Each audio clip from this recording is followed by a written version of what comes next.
Specialistët e seksionit të trafikut urban dhe interurban në Vlorë referuan materialet në prokurori dhe nisën procedimin penal për shtetasin me inicialet TB 31 vjeç banues në fshatin Kanin, pasi duke drejtuar automjetin në rrugën Çamëria në Lungomare, ka aksidentuar në vendkalimin e këmbësorëve. Shtetasin me iniciale KG 78 vjeç banues në Vlorë, i cili ndodhet në spital jashtë rrezikut për jetën. Shtetasin me iniciale AC 36 vjeç banues në Vlorë, pasi është konstatuar nga shërbimet e policisë rrugore duke drejtuar motomjetin pa targa, pa leje drejtimi.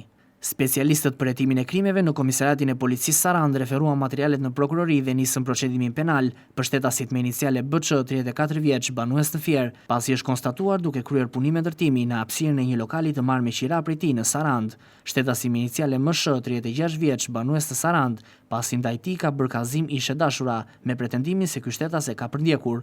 Materialet i u referuan prokurorisë për veprime të mëtejshme procedurale.